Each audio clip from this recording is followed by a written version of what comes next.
Welcome to the Encore Audio Archives YouTube channel. I'm Taper Dave, and this is my channel. I've uploaded hundreds of talks here that I've recorded at meetings in West LA, and I've also recorded conventions starting in 2013. I've got a bunch of those up. And Walt and Mary Murray, the original owners of Encore Audio Archives, started the company in the 80s, and Walt recorded Joe and Charlie's and a bunch of stuff down in Vista, California. My sobriety date is June 20th of 1994.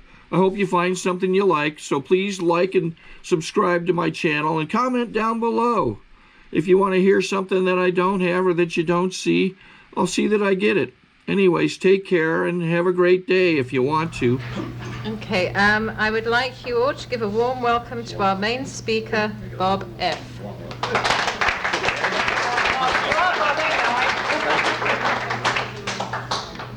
Hi, I'm Bob Fisher. I'm an alcoholic. Grateful to God and AA for my life and sobriety today, and I'm a member of the Unity Service and Recovery Group in Northridge in the San Fernando Valley, and I'm sober 13 years, 7 months, and 16 days. But I'm grateful. No, don't clap for me. No. Yeah. So when I was new, I thought time was important. I found out that time doesn't not very important. You know, unfortunately, a lot of good friends had to prove to me that time doesn't mean that much. You know, what means much is how we live today, and I had a great day today. Good day today. I didn't even work today. Nice day. I'm sorry that we have a speaker because, quite frankly, I thought the best fun we were having was at that coffee break. You guys were wonderful, you know. And you're good alcoholics because the leader asked you to stop like 10 minutes before you did. You know. You're my kind of group, you know. I felt like I was at a lease breaking party. I was told, Mike told me that this was the end of your stay here at the Hacienda, and I was part of the lease breaking because I went for the coffee pot and I pulled the handle and the handle came with me and the coffee kept flowing. If this wasn't your last meeting, I guarantee it was going to be. You know, you're done.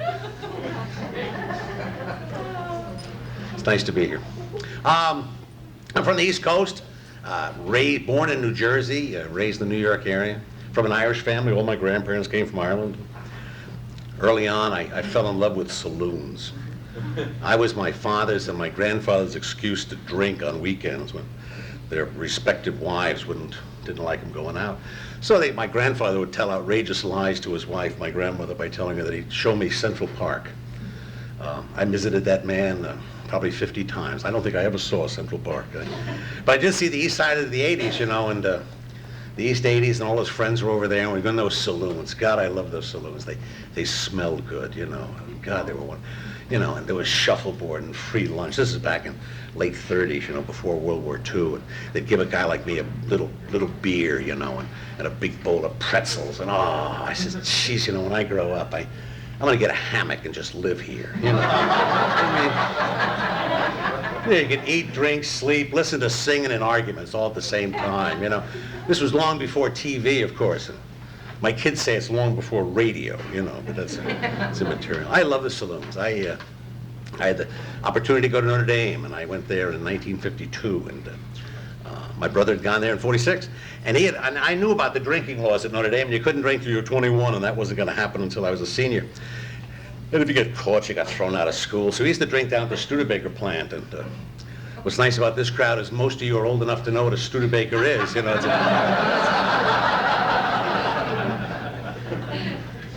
Great saloons down there by the plant, you know. You'd walk in, and in South Bend there'd be a package store, you know, where the guys get their pints, their miniatures, you know, and then you go into the bar, and then on the left there'd be the shuffleboard. God, I love shuffleboard, you know.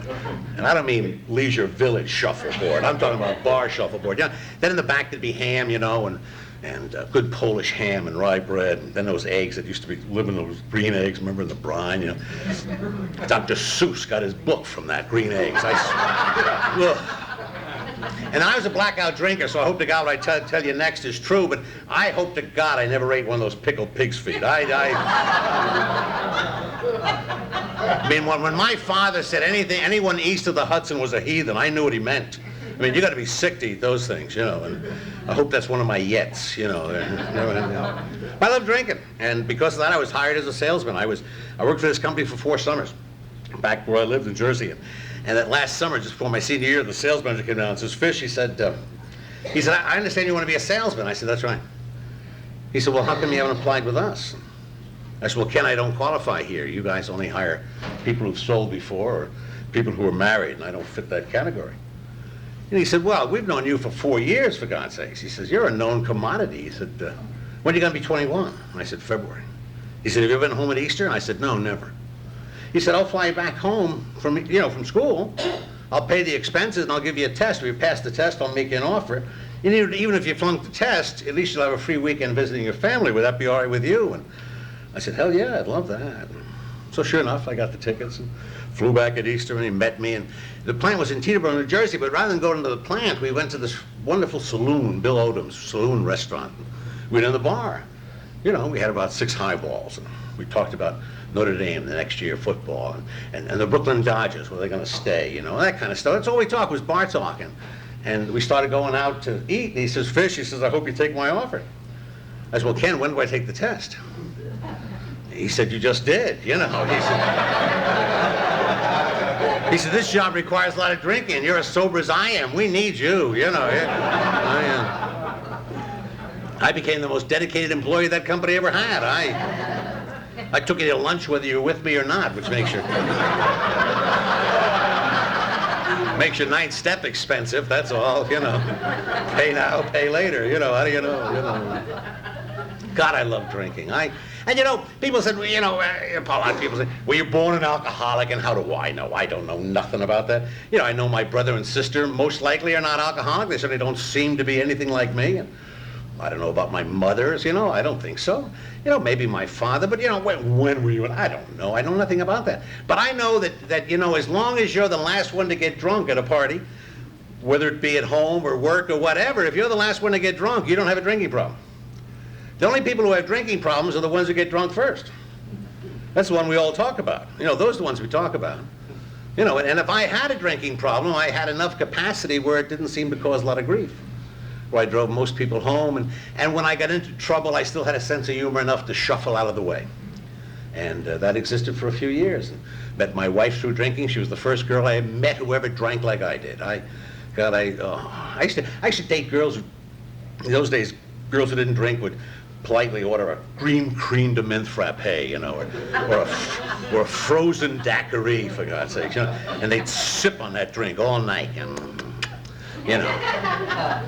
They were boring. They either had green tongues or cold lips, And I was selling upstate New York. I had gone with this company, and I was selling upstate New York, and I was teaching. There were guys who lived in my apartment house. They're all newly married, and these guys, some of them were in their 30s, had a real serious social defect. These men did not know how to play shuffleboard in a bar. And so I felt duty bound to teach them. I cost them a little bit of money, but I taught them how to play it, But their wives didn't like when we got home. They didn't like the hour or the condition of their husbands, So their goal was to get me married. Could have been to anyone. Didn't matter. They just wanted to, because in the 50s you got somebody married, they'd settle down. That was the thinking, I guess, but it didn't work, but that was immaterial. But they fixed me up with Ellen, and she looked like a frozen daiquiri, tall, willowy brunette, She looked like a frozen daiquiri. And that time I was living in Binghamton, New York, the southern tier of upstate New York. And I take him to the Carlton Hotel because the bartender there was a free pourer. I love free pour bartenders. And they had great hors d'oeuvres, free hors d'oeuvres.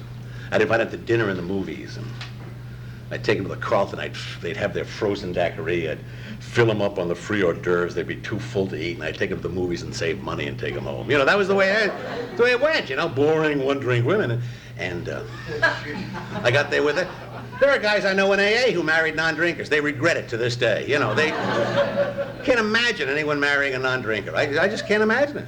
You can't be that cheap, that young. You just can't be, But anyway, so I got there with Ellen, and she looked like a daiquiri, but she ordered a scotch, and my left ear began to wiggle a little, By the third round, my wife was even with me, and I was in lust, let me tell you. We got married within a year, There were other reasons we got married, but that was I was raised, really, when all is said and done, you never trusted a man who didn't drink. If you didn't trust a man who didn't drink, why in the name of God would you trust and marry a woman who didn't drink? I just couldn't imagine that. And we had a lot of fun behind drinking. Did a lot of traveling. I was traveling salesman up and down the East Coast at that time. And we started having children. And she started slowing down. And but she always could. She could just slow down whenever she wanted to. And I never had that capability. And And that's what slowly but surely got me. I was starting to become not the first one to get drunk, but now I'm in the middle of the pack, you know. And then I become the first to get drunk. And I didn't take any geographics. Claire and I were talking earlier about geographics. I didn't have to. My company moved me every 2 years. I never went anywhere, you know. But as I did my inventory, it dawned on me, you know, truthfully, that I had moved just about the right nick of time, you know. I couldn't have stayed in an area much longer than that. And I didn't have little blocks or streets. I had 2 or 3 states. And when you wear your welcome out in 2 or 3 states, you know you're not being very good, you know. But life existed, and I switched companies halfway through this, and eventually came out here, the West Coast, as manager of big company, big chemical company. I was a small division, but I was the manager, and it's something I always wanted to do. But by now, a dramatic thing has happened in my life, and it has nothing to do with drinking. At least I didn't think at the time. I had lost my love of life. I no longer had a love of life. No more zest for living. And I did. God, I loved life. I didn't hear the same tune that you heard, but I love life. I love travel. I like business. I like meeting people. I like new, exciting things. And business did that for me, and travel did that for me. And I found life exciting. But it wasn't that way anymore. Here I was with the whole West Coast and Alaska and Hawaii, and you know, that should be exciting, but it wasn't. And it was taking all the courage I had just to get dressed, and I didn't know why. And I was fearful, not that I was ever brave, but I was never fearful of getting dressed or fearful of going out the door, but I couldn't do that. And I was full of hate and venom, and I wasn't that kind of a guy. I'd just brush you off if I didn't like you, but now I'm full of venom, and I use sarcasm, and I'm burning bridges in all directions. And you know, there isn't much going on, and life's rotten, you know, and I'm convinced that this is maturity. This is what maturity is. Maybe this is truly what being an adult is. Unfortunately, I got into AA, and Hugh Douglas, God rest his soul, said that alcoholics were the only group of people he knew in the world who went from puberty to senility and never passed adulthood, you know, just bounced, you know, right through it, you know. And I hated him, but he described me, you know, God. Any rate, the company demotes me. After about 5 years here, the company demotes me because I'm so weird and I'm just not even pleasant to be around. And they figured it's managing people, I guess, at that time. So they found another job for me as technical manager. I couldn't do that, and I was caught getting all kinds of grief. And my drinking was worse, and I couldn't hide it anymore from anybody. And they bounced me back to salesman, and sure that I would quit, but hell, that was the best thing for me. Salesman, I could hide out again. I could cover 2 or 3 states and stay a mile ahead of people. And that's what I did for the next few years. But the venom, the hate, and all the pain just stayed with me, you know. And I had tried these last 4 or 5 years of my drinking to slow down. I never knew. I was in 6 months in AA, and I still didn't believe it was the first drink. You know, I knew there was some number, some magic elixir that I had lost, because I had never prayed to stop drinking or to have me stop drinking. But I prayed quite often that last few years to get my drinking back to the way it was. Back when I was younger, and it didn't cause me any grief, you know, and I could just do things with impunity. It was just leaving me, and it wasn't there, you know. And God, I was just a mess, you know. And Ellen, my wife, and I, we were living together, still in the same house, but truly not, you know. And show you how sick she is and why she's so active in Al-Anon. We were married at that point when I got sober 21 and a half years. And she was waiting till our 25th wedding anniversary. She was going to divorce me the day of our 25th wedding anniversary because our youngest child was going to be 18. And she thought, what a great day to throw his Irish butt out of the house. You know, so she was willing to live with me another 3.5 years, you know. And actually, it's a shame, too, because my wife was homicidal, not suicidal. So I was lucky that I did get sober, let me tell you. She had visions of pillowing me to death, you know, and she had taken, she had taken courses in sleep apnea, you know, and I had been recorded as a heavy snorer, so she was just going to make me a pillow sandwich, you know. Don't laugh. To this day, my group knows that if I die suddenly, I want my lungs checked, you know. I don't, you know.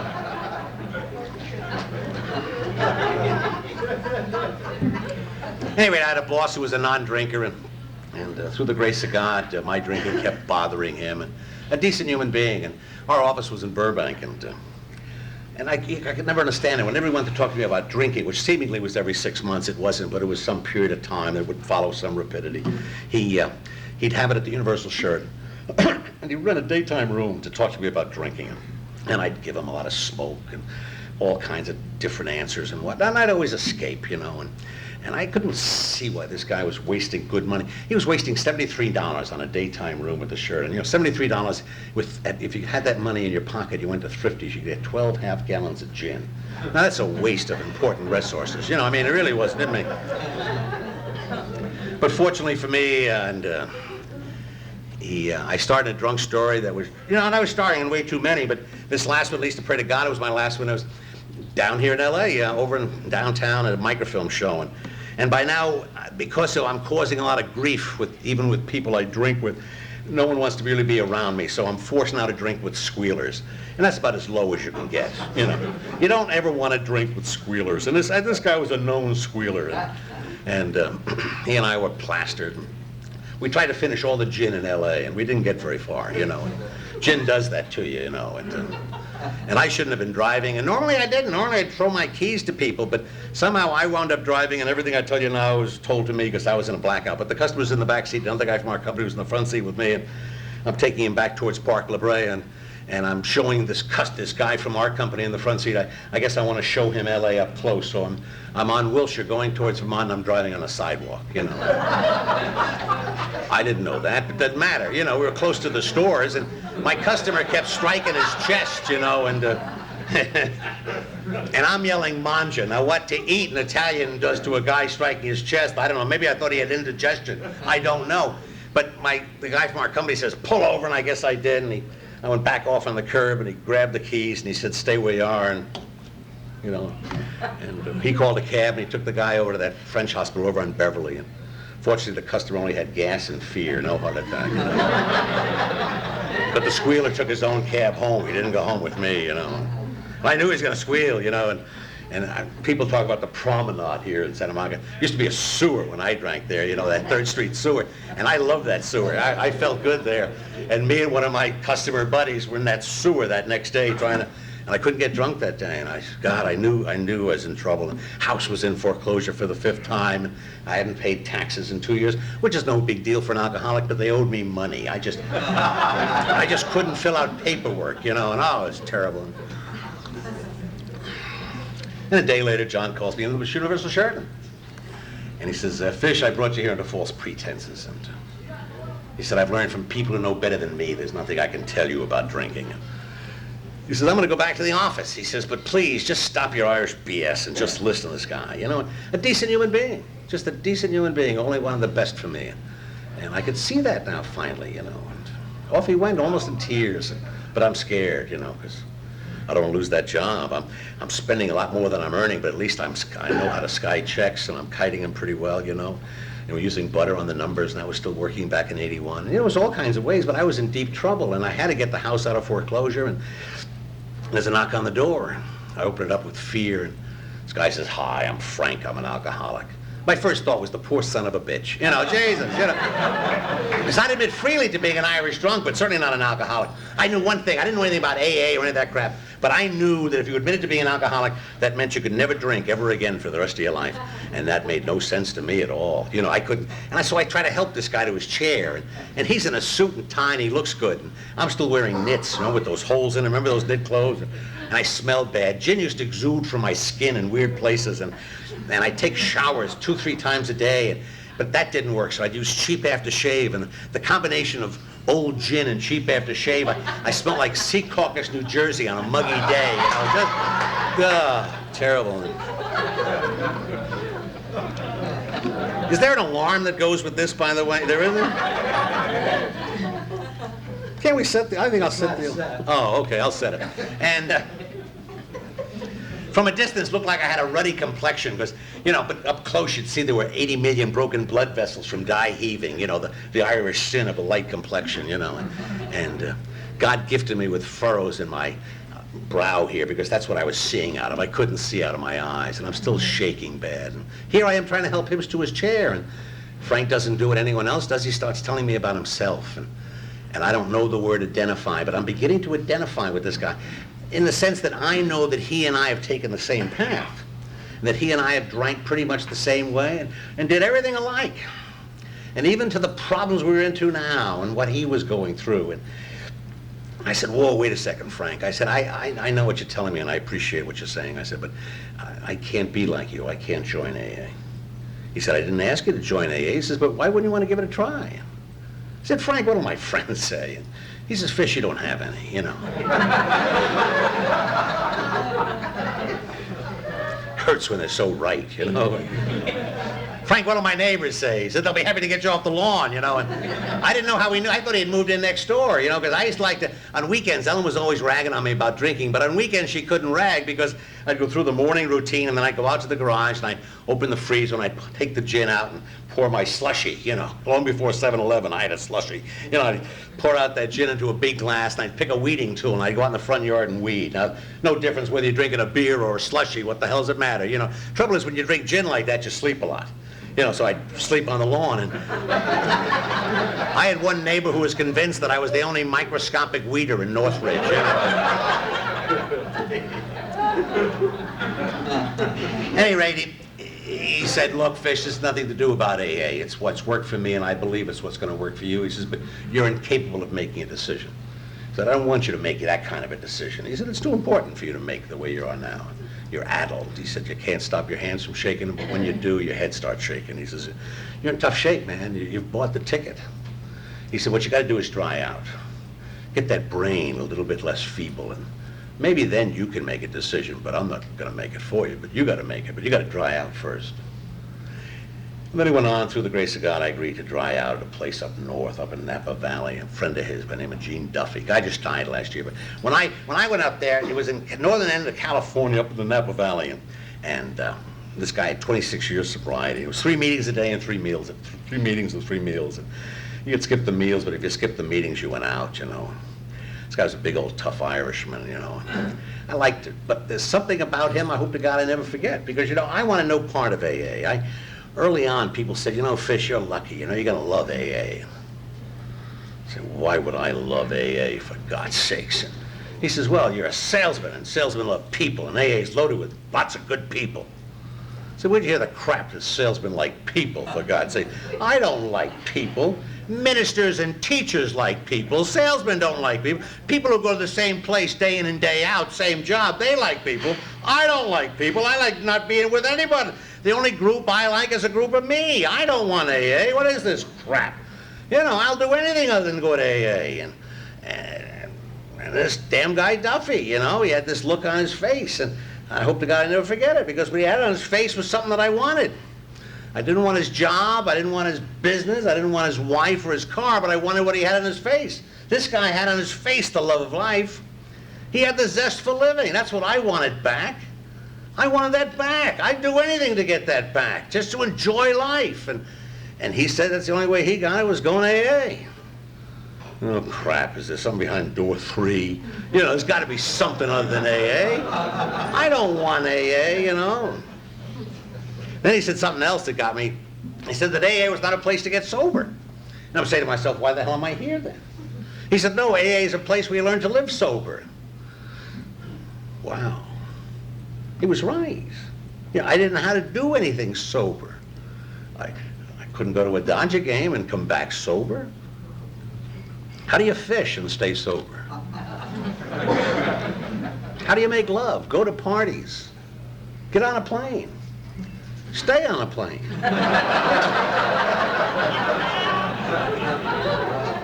Eat a meal. For God's sakes, name me a meal you can eat without a drink. Jesus, you know, there gotta be, you know.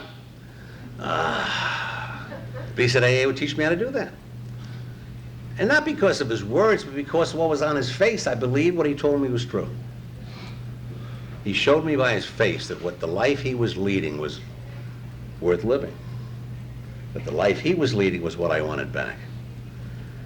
And so I was willing to go to church basements, and I was willing to shake hands with people who I didn't want to meet. And I had that dichotomy that happens to most of us, you know, where inside my gut I know I need AA to get the love of life, but on the outside I got a chip about a block long. Because I've lost the only friend I have, Gin. Gin was a very unrequited love affair, but as you absent yourself from, people come to me and say, Fish, boy, are you lucky. God, you're not drinking. Don't you feel great? I said, did you ever drink in your life? Well, yeah, I'm a heavy drinker. And I said, well, if you're a heavy drinker, you know it's getting sober that one should drink again. You know, reality sucks. I don't want anything. I hate this, you know. they'd say, no, no, you can't. And I'd say, yes. And they'd say, Fisher, you're looking better. And I'd say, I don't know. I don't want it, I'm just dragging. And kept running around to meetings, and nothing seemingly was going right. And yet, in a way, it was. I'd met into some guys who just grabbed me real quick. And when Ellen, my wife, had come up after about 2 weeks of this place up at Duffy's, and she came up just to visit, just to see if I was still alive. Because her father, when he tried to withdraw one time, OD'd, just, had his last convulsion and died in it, and what happens to a lot of us. And so she was convinced that I was going to die of a convulsion, and much, if anything, just to relieve her mind, and yet in a way she wanted me to die too, but not of the pillow was what she wanted, and that was a more righteous way, and but she came up and we began to talk, and there was maybe a hope, that old thing that we had was there, and that we truly still had great care for each other, and it was a good weekend, and I was still a space cadet, of course, and stayed a space cadet till this very day. But I was really a space cadet then, and Duffy grabbed her late that Sunday and said, "Look, Ellen," he says, "when you go back," he says, "this guy is very he is so full of remorse and moroseness. He'll make angels cry, for God's sake." He said, "Get him to the Palm Springs Roundup. He'll be sober 37 days, and he's got to see this fun in AA. And you just go there." And this is the middle of May of 1981. And Ellen said, "Yes, sir, Mr. Duff," anything he said. So she went down. That next day, she called this lady, Elsie Fay, and says, and that thing usually got sold out like in February or March. She called and says, "I'd like 3 tickets to your Palm Springs Roundup." And Elsie Fay says, "Isn't that amazing?" She says, "We just had 3 cancellations. Yeah, you and your husband and his buddy can go, and one more time." And everyone, and we went. We owed the world, but thank God for Ellen's mother. She bailed us out. She was the last person in the world to bail us out, and at least bailed us out as far as the mortgage was concerned and the foreclosure. And everyone else went over there on Friday, and we stayed at the Riviera or somewhere. And we didn't have any dough, so we went over on Saturday and stayed at the Happy Hooker Travel Lodge, And we went to this family meeting, and it was wonderful. And I was still coming off the sauce, and I was weird, and I'd sleep a lot and scratch in weird places. But an AA speaker stood up by the name of Hank J., and he used to live down here, and just a marvelous guy. And he was funny, and people around me were laughing, and I hadn't laughed in a long time. And he was a salesman, and I began to identify with him, and I began to laugh with him. And finally, towards the end, I was really laughing, and I hadn't done that in so long. I just felt good, And then one of those odd things, and we have a guy in our group who says, "Is it odd or is it God?" But Ellen had gone to the Mason and Lassen Friday night meeting, which is the meeting that Ed and I usually go to, and she had never been to that meeting, knew not a soul in that meeting. I was sober at that time 1 week, and she went to that speaker meeting, and she met the only gal she knew from years before at the Broadway, and she was an alcoholic, and she met Ellen, and they chatted for a few minutes. A guy by the name of Jimmy Grennan walked by, and this gal says, "Hey, Jimmy, meet Ellen. Her husband's up at your buddy's place." And Jimmy says, "Hi, how are you? And when's he due out?" She told him, and that was the end of the conversation. Jimmy went off to work with newcomers, and here it is. We're now a month later, and we're at this Palm Springs Roundup, and Hank J. has just finished speaking, and I'm on line for water, and this guy, Jimmy Grennan, comes up to Ellen and says, "Hey, that husband of yours out of Duffy's yet, "Yeah, he's over there in line for water, Jim." And he says, "Hi, I'm Jim. I'm the yo-yo champ. You're on the wrong line for water. Come follow me, And I did. For the next few months, I just followed that guy wherever he went, And he was just great for me, He'd come up to me on a Friday night and say, "Fish, AA'll fail if you and Tom don't help us tomorrow move people." "Jeez, we don't want AA to fail, God, but we'll be there." And so we'd go on moves with it. It never dawned on us that, what they do is they'd give us things we couldn't break. They'd give us Scott toweling and toilet paper. That's all we ever carried, And they'd feed us lunch, and they'd take us home, and then they'd pick us up an hour later and take us to a meeting. They kept us tired. That's what they did, One night, Jimmy had said, "Fish," he says, "Look, I'm speaking over on Sepulveda." He says, I want you to come, but I want you to invite your wife to come with us, and if she'd like to, as a date night.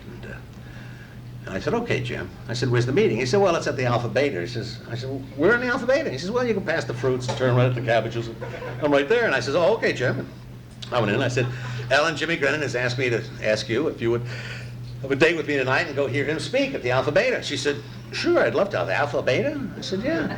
She said, "We're in the Alpha Beta." I said, "Well, we go past the fruit to the cabbages, turn right." And sure enough, we got there, and we did, and there it was. It was the training room for Alpha Beta there on Sepulveda. It was a meeting that lasted very long. I used to have people there. I said, well, why do you meet here? And she said, oh, it's easy. We can shop and go to a meeting at the same time. Crazy, crazy life, you know. He finally led me to where I found a sponsor, and the sponsor got me into phones, and then into H&I. And next to sponsorship, I think H&I is the greatest gift we have in AA, you know. Sponsorship, of course, has its own blessings, but H&I does something that I think is peculiar, and at least for me, and keeps me alive and well, and that is that, you know, I do not forget my last drunk, and I certainly don't forget that first year of getting sober. It was the worst year of my life, for God's sakes. You know, it was terrible. I never want to go through that again, ever. God, you know, it was just, and you know, but I have a memory like most of us that's going to forget. I know what's going to happen. It's going to forget unless I do certain things. And some of the certain things to stay in a fit spiritual condition for this character is to be involved with H&I.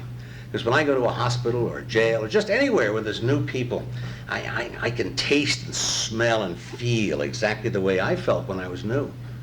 You know, that pain and that anger, and at the same time that hope, you know, and can it work, and will it work this time, you know. And I don't ever want to forget that. I never want to forget that feeling. You know, it's terrible. And H&I just gives that to all of us for free. And yet in most H&I meetings, we have to beg people to take a panel, you know, which has always struck me funny. One time, going up to a panel, I had a panel that acted for a lot of years, and I don't have time to go in. Well, Jimmy had told me years ago, he said, Fish, you've had that panel too long. He says, after 4 years, you should give up that panel and get another one. And I said, Jim, I respect you in all things you say. I said, but I'm just the bus driver. I hardly even share at this meeting. And I said, I just like driving you all up here and the different people and then driving you back. It's a nice commitment. It's a nice Sunday afternoon, and I don't see where keeping it any length of time is anything. He says, Fish, you're getting ownership. He said, the last thing an alcoholic needs is ownership. I said, I don't feel ownership, Jim. You're absolutely wrong. 6 years later, another group took over that meeting and took it away from me. God, I want to kill. If I'd had an Uzi, that whole H&I panel up in Palmdale would have been wiped out. There would have been a funeral for 37 alcoholics, you know, mass grave. You know. God, did I have ownership, you know. So once again, Jimmy was right. But that's one particular trip we're going up, and Jim's in the front seat because he has more sobriety, and two guys in the back, big tall guy named Jeff, who was about 20 years old, but about 6'5". And I'd known Jeff for about 3 years. That was about the length of his sobriety. And another guy whose name I forget to this moment. But anyway, we're driving up there, and we have a nice meeting on the way up, and those three put on a good meeting at Acton. And then we start heading back, and Jimmy says to Jeff, he says, hey, Jeff, you're too big for the back seat. You get up in front with Fish. And so Jeff says, hey, thank you very much, Jim. Now, what Jeff didn't know, or I didn't know, was Jimmy wanted to work on the other guy in the back seat, you know, just ban him rooster to death, you know. And so Jeff and I are driving down. I said, Jeff, I said, you sound real good. I said, how are things going? He says, pretty good, Fish. I said, I hear a little bit of hesitation. I said, what's wrong? You got a problem? He says, yeah. I said, what is it? Socks. I said, socks? I said, what's the problem with socks? He said, 2, 3 wearings, and I got to buy a new pair of socks. I said, where do you buy your socks? He said, Sears, Pennies. I said, that's a good place for socks. That's where I buy my socks. I said, what size do you buy? He said, size? He says, socks come in sizes, you know? Here he was, a 15 shoe wearing size 12 socks, you know? You know, and the reason I always remember that story and never want to forget it, and why I pass it on is, you know, this is a spiritual path we take, and it's a spiritual program, but God darn, let's make sure they're in the right pair of socks, you know, you know, it's kind of hard to trudge if your toes going through the heel of your sock, or your sock all the time, you know. Funny. Belonged to the San Fernando group, and the San Fernando group's an old group.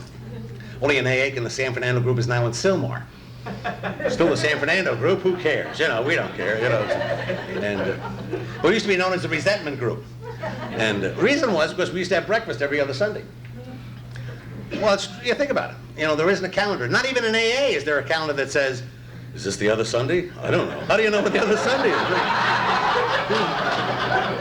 Don't laugh, it's like an H&I. The first thing we got to tell people is, look, the first thing you got to get is a calendar. And we said, why? He said, well, a lot of times the third Thursday is before the third Tuesday. No, it can't be. Yes, it can. Don't worry about it. Just get a calendar, you know.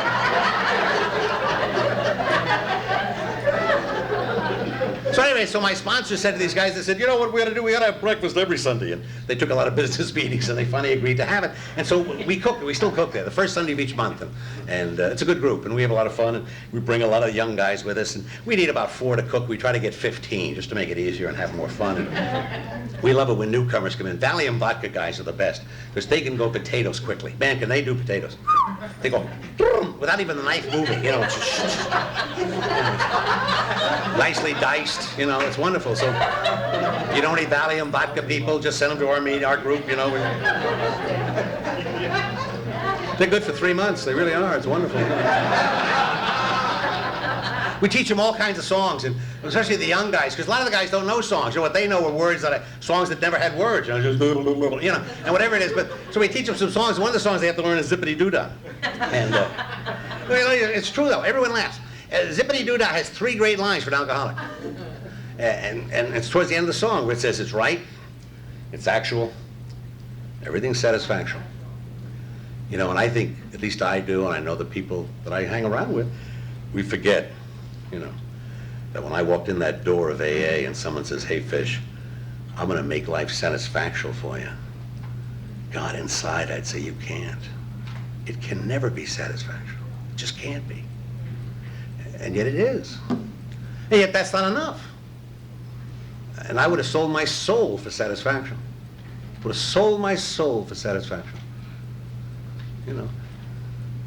And I don't mean it's not enough anymore without paying the price. I mean it's not enough anymore because I'm not willing to do the things that really make life satisfaction.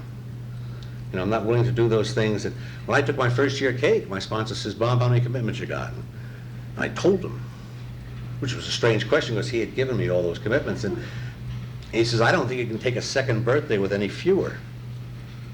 Oh, how do you know I was going to drop 2 of them? He says, matter of fact, Fish, he says, my experience is you're going to have to do more. Oh, I'm sure sorry to hear that. You know, I'm not going to tell him these things, but that's going on in here. You know.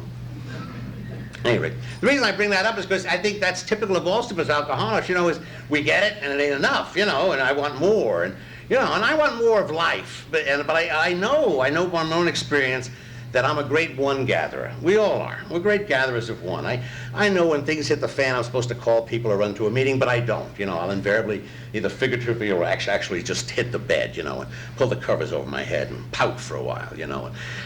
And then I'll eventually reach a place where it's either go to a meeting or commit suicide. So I'll have to flip a coin, you know. Oh, crap, meeting won, you know. You know, if I go to a meeting, you know, and invariably, within a few minutes, I tell someone this terrible story that was going to be the end of my life, and the guy slaps me on the back and says, oh, yeah, that happened. You know, it becomes real easy, you know, and that's how AA works, you know, because wherever 2 or more are gathered, you know. But being a one gatherer, I've got to be careful. I got to be careful. And because I'm gathering with the only enemy I got. The only enemy I got is me. The only thirsty brain that I know in this world that I'm attached to is mine. And my brain, I believe, will stay thirsty till I die. The craving to drink has long since left me, but I know it's a thirsty brain. I just know it is, you know. And so we were trying to think while we were doing all this cooking, a song that spoke to the alcoholic, male or female, drunk or sober, what one song describes that type of the alcoholic. And we couldn't think of one, so we made one up, and it goes like this. I, me, me, me, me, me. I, me, me, I, me, me, I, me, me, I, me, myself, and I. And that's the alcoholic song, you know. And, no, don't clap. The reason I hesitated was, you know, a bunch of my friends get down to Mexico, and they have some property down there, and they have the AA group, and of course the I song in Spanish is yo, yo, yo, I mean through the whole thing, you know. Which is how Jimmy Grennan introduced himself to me. He says, hi, I'm the yo-yo champ, which meant he was up and down all the time, you know. And so there we are. I unfortunately have a sponsor who heard Cecil from Canada, and I say that unfortunately because old Cecil always tells his grandmother's prayer, which is, dear God, may I be treated tomorrow as I treated everybody else today. And my sponsor heard that prayer. You know, and so he came back and he said, Fish, he says, I heard this great prayer. He says, I say it every night. And I said, oh, sponsor, I'm dying to hear this prayer. Because we had reached a place in our lives where he no longer told me what to do. He would tell me what he was doing, And if he was doing it, he knew that I should do it. Now, if you have that kind of relationship with your sponsor, you got a good sponsor, you know. But anyway, so he says, oh, I'm dying to hear it, Dave. And he says, every night I say this prayer, dear God, may I be treated tomorrow as I treat everyone else today. I said, Dave, can I say that in the morning? And he says, why would you want to say it in the morning? I said, I couldn't go to sleep if I said it at night, you know. I said, what's that to do with alcoholism? I mean, I don't even see what that has anything to do with it. He said, well, Fish, he said, it's certainly a good review of step 6 and 7. It's certainly the first half of step 10, and it's most assuredly step 11. He said, that's a great prayer, Fish. You know. So every night I say that prayer, dear God, may I be treated tomorrow as I treat everyone else today. Someday I have to say, dear God, may I be treated tomorrow as I treated my wife today. Dear God, may I be treated tomorrow as I treated my boss today. And it becomes an awareness to me. I don't want to be a saint. I'll never be a saint. But I don't want to keep score. I just want to stay out of people's faces. I just want my defects to kind of stay out of my life. Because as they poke their life in, then my love of life disappears. Then I begin to feel guilty or loaded down. And I don't want that anymore. I don't want it. I don't need it. And I don't have to have it. The value of this program is it's optional. But the option is all mine. And, you know, I have a bad memory, and I came in and I told people, well, I came in a court too late, ho, ho, ho, and everybody'd laugh, you know. But it's not true. I've learned from my betters in AA that my bad memory is in direct proportion to how self-centered I am on any given day. If I'm into me that day, my memory sucks. If I'm living a good life like I did today, today was a good life. I remember everything about today. So I know what my bad memory is in direct proportion to. I know what it is. And yet, in spite of whatever kind of a day I have, whether I'm into me or just doing the good life, if I say that prayer like high-speed motion picture, my whole day goes drum. Now sometimes I don't like that drum, you know. I say, oh, playing God again. Now you don't want me to be God. I sure as hell don't want any of you to be God. But you don't want, if I was God, there'd be a scorched earth policy. That would be the first thing, you know. There'd be nobody on Lincoln Boulevard when I want to get here. And this hotel would have waterproof rugs. I mean, you know, I'm not going to do that, you know. But you don't want me to be God. I don't want you to be God. And yet, on a regular basis, I want to play God. And it's a terrible defect. You know, it just causes me great grief. When I let go and let God, my life's wonderful. I truly know what that means. I've experienced it. And yet, instead of my experience, I still want to take over. And taking over is not the answer. And so I need a regular basis. I had a hard problem with God. And I finally started talking to God out loud on the advice of someone else. And I'd always start off my conversations out loud to God by saying, thank you. And when I start talking to God out loud, I hear what's truly inside me. When I say too many of the thous and the thems is inside my head, I sound like Socrates. When I speak out loud to God, I hear a whimpering, pitiful child. A guy who just refuses to grow up, who wants to continue to play God, and who eventually will get so thirsty he'll drink again unless he gets out of his own way. And the only way I know to stay out of my own way is to stay amazed by this program. I'm coming to the end of my time. I think the first promise is in the sentence before.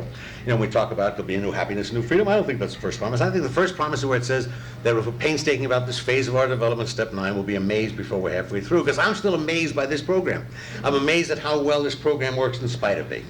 I'm amazed at how well it works in spite of everybody. I'm amazed at how well this program exists. I'm amazed about the whole thing about this program. And as long as I'm amazed by it, then I can't take credit for it. As long as I stay amazed, I hope I'm only halfway through. May you be too. Thank you.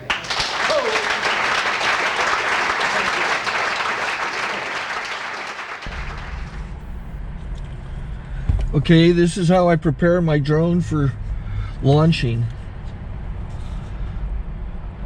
I like to do it inside the cab of my truck so I'm not standing outside in the weather.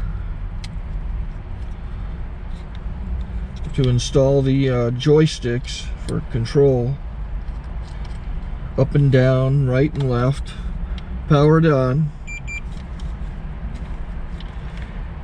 I have an Android phone that I use to connect it to the drone with. And it's actually controlled through the iPhone, through an app. Oops, wrong way. It's actually controlled through the iPhone, or through this Android phone, through the app. It's actually controlled through the Android phone, through an app, and you connect it through this short connection right here.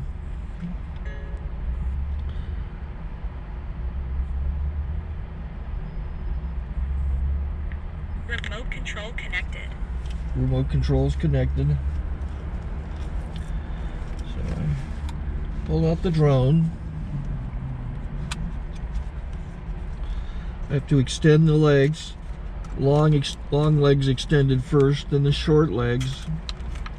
Remove the gimbal protector. Set that aside, then power it on one short burst, then one long burst. I lay it down. So I have to go to calibrate. So the drone's not connected yet. It shows you here as this drone gets disconnected, even though the remote's powered on. So the drone has to establish it's connected. So I go into the app to calibration mode. First I'll calibrate the remote controller. Start calibration. Out, in, oop, out, in, up, down, and then this little wheel is to control the gimbal. So it's calibrated. Go to gimbal calibration, start calibration, and then it calibrates the gimbal. I don't know if that shows up. The gimbal's moving all over the place. Changes, you can see it on the video. And I'm calibrated to take off. It's acquired 7 satellites at the moment. There are 26 satellites up in the sky, which it has to acquire before you can take off. So it's connected. It's got enough satellites. This is white. I can go to press this little arrow button, swipe right to take off, and it would start the motors if I slid this to the right. But I'll wait till I get outside. Don't want to do it inside.